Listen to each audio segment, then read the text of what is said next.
নমস্কার, চাষবাস ইউটিউব চ্যানেলে সবাইকে স্বাগত। আজকে সম্পূর্ণ জৈব পদ্ধতিতে বস্তায় কীভাবে আদা চাষ করা যায় তা নিয়ে ভিডিও করছি। প্রয়োজনীয় সামগ্রী এর জন্য কী কী দরকার, এই যে জৈব সার, মাটি, বস্তা, আদা এবং ছত্রাকনাশক।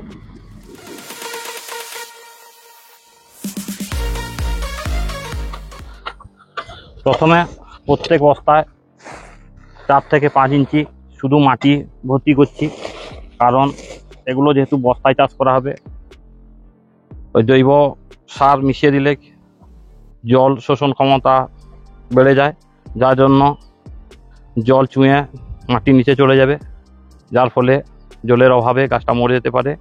সেই জন্য জলটা সংরক্ষণ করার জন্য শুধু মাটি প্রত্যেক বস্তায় দেখছেন প্রায় 4 থেকে 5 ইঞ্চি উচ্চতায় শুধু মাটি ভরে দিয়েছি।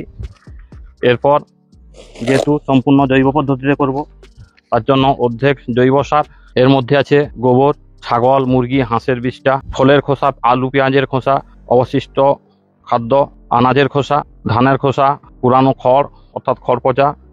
অনেক বছর আগে এটা তৈরি করা হয়েছিল, 1 বছর পর সম্পূর্ণ পুষ্টিগুণ সম্পন্ন একটা জৈব সার। এখানে এটা পুরো পুরনো। এগুলো ব্যবহার করার সময় একটা দিক লক্ষ্য রাখতে হবে যেন কাঁচা গোবর না আসে। কাঁচা গোবর এলে গাছের ক্ষতি হতে পারে। যেদিন আমরা লাগাবো তার 2-3 দিন আগে যে জায়গাটায় জৈব সার তৈরি করা হয়েছিল সেখান থেকে বের করে এনে রাখতে হবে, কারণ সেই জায়গাটা প্রচণ্ড তাপ থাকে, যার ফলে লাগিয়ে দিলে বীজটা নষ্ট হয়ে যেতে পারে।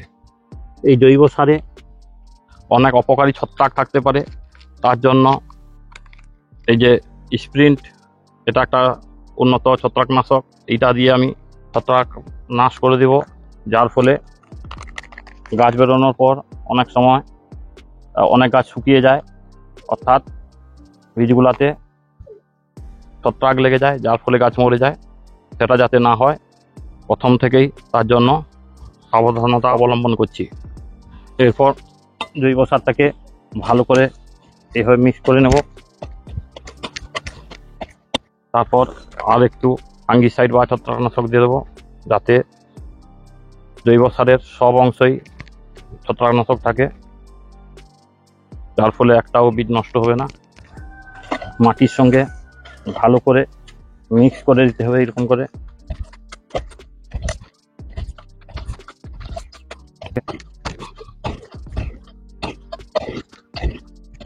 এরপর দেখছেন এটা একটা সমসত্ব মিশ্রণ তৈরি হয়েছে, মোটামুটি মাটি আর জৈব সার প্রায় মিশে গেছে।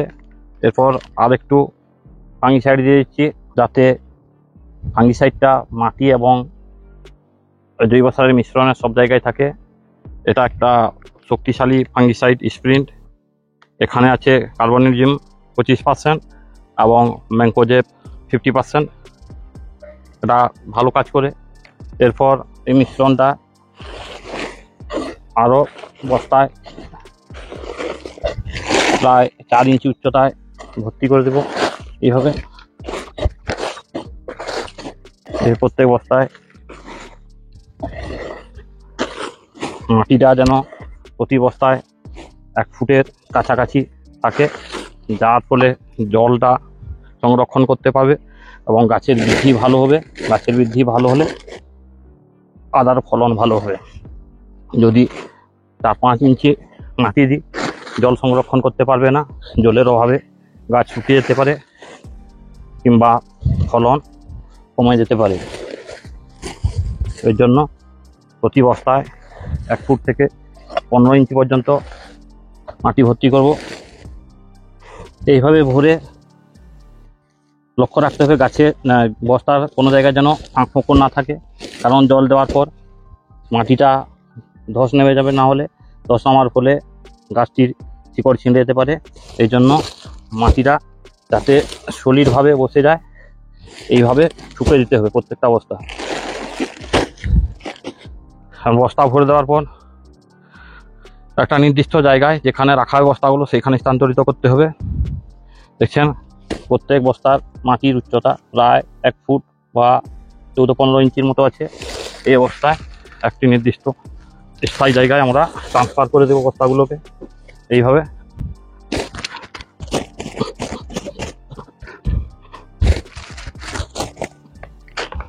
এইভাবে প্রতিটা বস্তা লাইন করে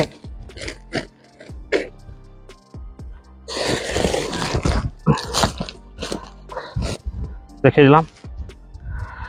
আমার 100 বস্তার টার্গেট আছে, প্রায় 18-20টা বস্তা লাগিয়েছি।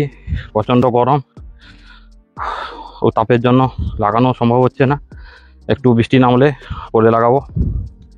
এখন আদা বীজগুলো আনবো।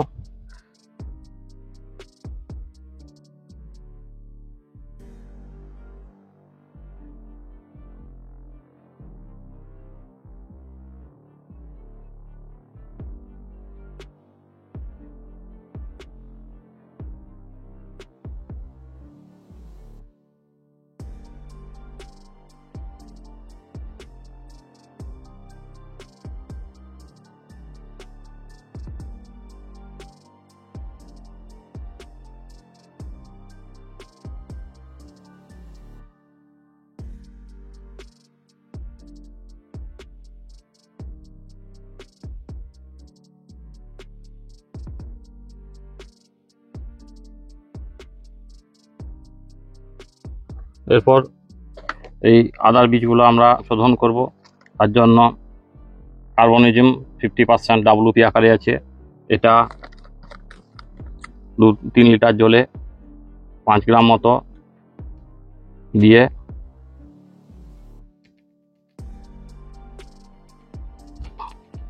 ভালো করে নাড়িয়ে নিতে হবে।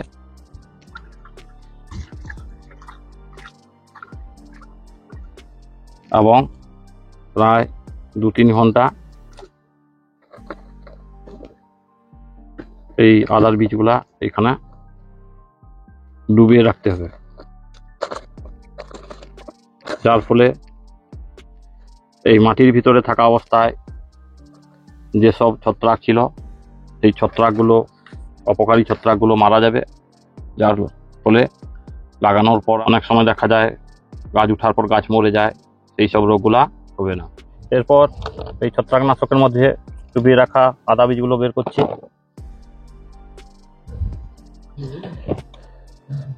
বের করার সময় খুব বেশি বড় যেগুলা, এগুলোকে ভেঙে দিতে হবে।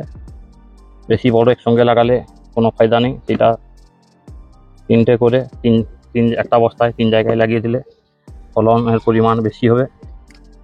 সেই জন্য টুকরো টুকরো করে নিতে হবে, যেগুলো বড় আকারের আছে। এখানে এটা একটা বড়, 2-3টা করে নিচ্ছি।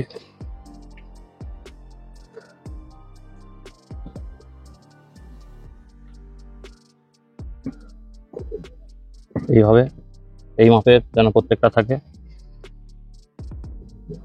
যেগুলো বড় থাকবে ভেঙে নিতে হবে।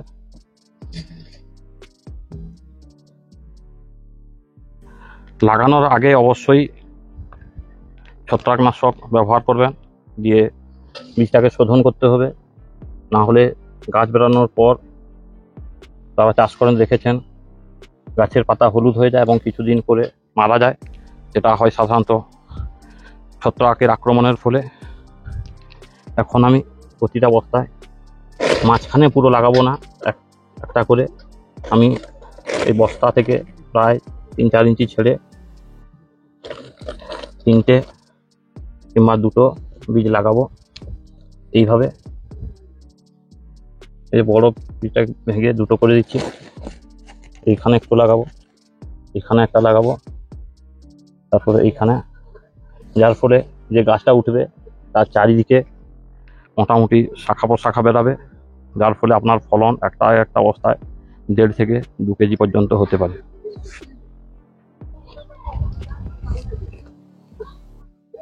এইভাবে লাগাতে হবে এবং লাগানোর পর এগুলো আবার মাটি দিয়ে ঢেকে দিতে হবে, না হলে প্রচণ্ড রোদে শুকিয়ে যাবে।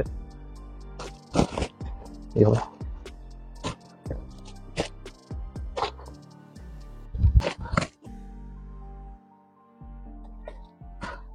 আপনারা ছবিটা দেখে বুঝতে পারছেন চাষ করা কত কঠিন, কত রোদ ও তাপের মধ্যে থেকে চাষ করতে হয়।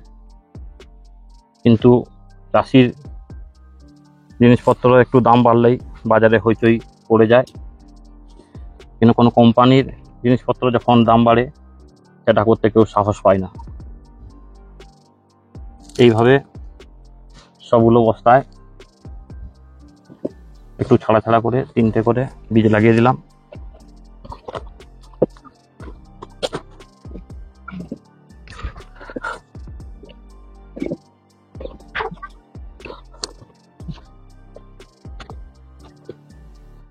দেখছেন প্রত্যেকটা বীজে অঙ্কুর বেরিয়ে গেছে, এর থেকে চারা গাছ হবে। কিছুটা অধিক থেকে গেল, মাঝে মাঝে লাগিয়ে দিব।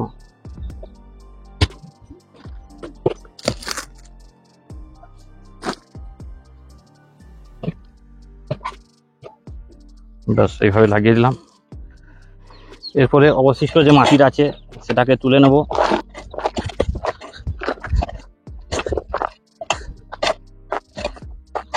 এইভাবে তুলে নিতে হবে।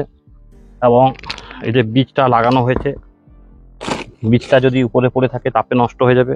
এর জন্য বীজটাকে প্রায় 2.5 থেকে 3 ইঞ্চি মাটি দিয়ে ঢেকে দিতে হবে, যার ফলে বৃষ্টি হলে বীজটা দেখে যাবে না আর তাপেও নষ্ট হবে না।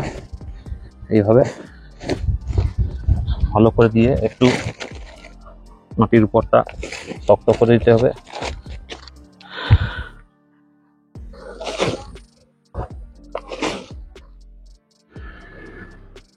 এরপর মাটি ভর্তি করার পর প্রতিটি বস্তার মাটির উপরিতল সমতল করে দিতে হবে।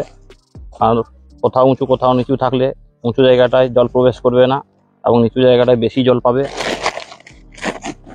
জলের অসামঞ্জস্য দেখা দিতে পারে, সেই জন্য উপরিতল ভালো করে সমতল করে একটু চাপ দিয়ে দিতে হবে। এইভাবে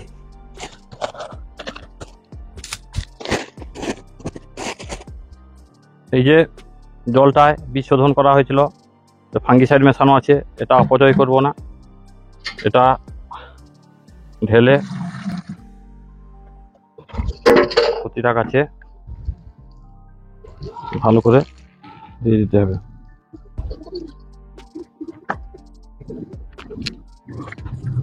জল দেওয়ার সময় অবশ্যই মনে রাখতে হবে, খুব দুপুরে যখন মাটির তাপমাত্রা খুব বেশি থাকে তখন জল দেওয়া চলবে না। ভোর সকালে কিংবা সূর্যাস্তের পর মাটি যখন ঠান্ডা হবে সেই সময় জল দিতে হবে। তাহলে জৈব পদ্ধতিতে বস্তায় আদা চাষ কীভাবে করা যায় তার সম্পূর্ণ ভিডিও দেখালাম, এবং এর পরবর্তী পরিচর্যা কীভাবে করতে হবে 1 মাস পরে সেটা নিয়ে একটা ভিডিও নিয়ে আসবো। এই ভিডিওটা যদি ভালো লাগে লাইক ও শেয়ার করবেন, এবং আমার চ্যানেলের সঙ্গে যুক্ত থাকতে হলে চ্যানেলটিকে সাবস্ক্রাইব করে বেল আইকনটিকে অল করে দেবেন এরকম গুরুত্বপূর্ণ ভিডিও পাওয়ার জন্য। ধন্যবাদ।